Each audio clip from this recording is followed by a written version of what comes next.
This is the Hidden Killers podcast with Tony Brueski. Featuring author, psychologist, and daily contributor, Shavaun Scott. Did his family have any clue what went on in that basement?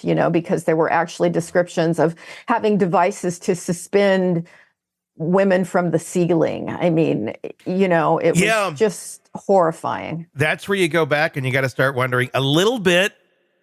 Asa, how do you not know that there's this stuff in your basement? Yeah. And we don't know. Maybe Asa is not the brightest bulb in the room and just never went down there. But there's a lot of reasons. I'm not saying she was involved, but again, to be that oblivious to what's going on literally beneath your nose to something that is level, wrong. Yeah.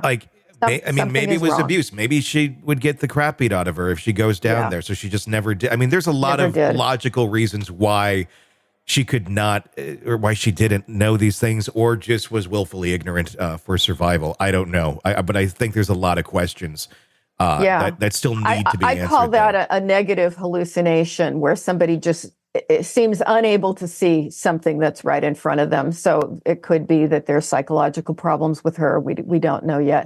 But the other thing that I thought was fascinating is that he made references with specific page numbers to John Douglas's books, the former FBI profiler who wrote Mindhunter and several other books.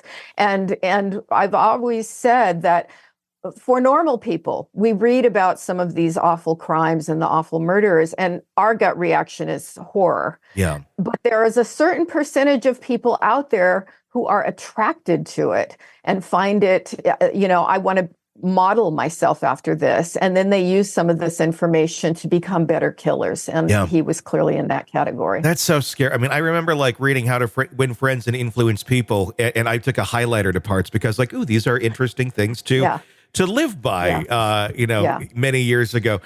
I can't imagine doing that to Mindhunter.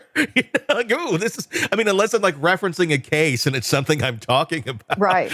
But it shows that distorted thinking that, this person is a different sort of animal. This is a predator. He is not a normal human being, but he role played. These guys can be very, very good at pretending to be fine, upstanding, normal people. And it's horrifying to get into their minds. I had to eventually, in my forensic work, I had to eventually say, don't give me a sadist. I can handle other kinds of criminals, but sadists, it's just too disturbing for me. I have nightmares at night, and I don't need to do that. This reminds me so much of Dennis Rader.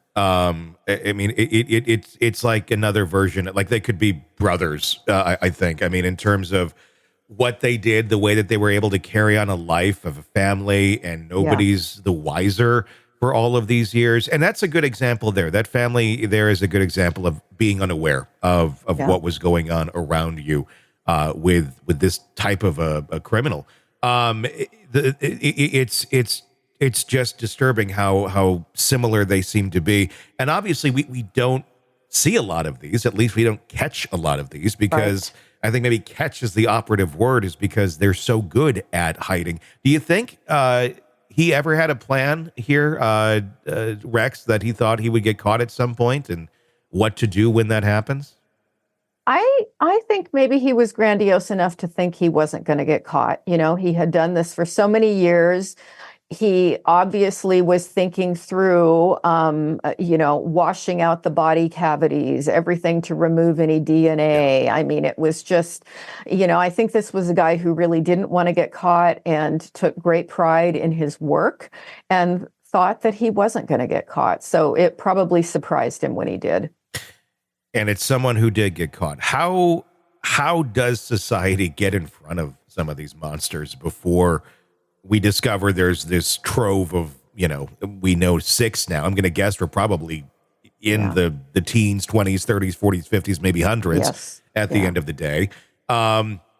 He seemed to operate completely unscathed without anybody knowing anything.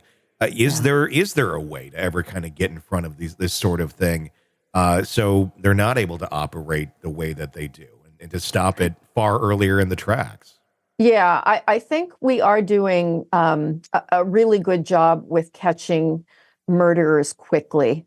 If indeed Kohberger is guilty, if they did not have the forensic evidence and the ability with DNA and genetic genealogy, they wouldn't have caught him. And might he have killed more people? Yeah, in all likelihood.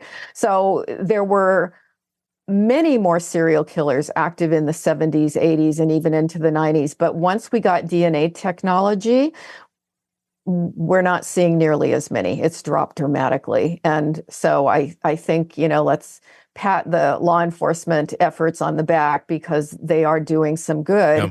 And we've just got to continue to, I think that's the thing about educating people about this stuff. We've got to look closely at people that we may know. Now I sound paranoid when I'm saying that, not talking about my husband, but, I think fun everybody. Conversation at dinner tonight, honey. Yeah. Can I look at what's on your computer? But I think particularly with kids, if they're into violent porn, parents be diligent. We've got to get people early on. If you see red flags in kids and teenagers, call it out, get some help. And could this have been prevented in some way? We may never know, but my God, at least he was stopped at this point. Yeah. Want to listen ad-free? Want advanced access to all of our interviews before anyone else? Become a True Crime Today Premium Plus subscriber on Apple Podcasts. You get every episode commercial-free. So you can binge on true crime until you can binge no more. Search True Crime Today Premium Plus on Apple Podcasts now, or go to our podcast page and sign up now. More of the Hidden Killers podcast next.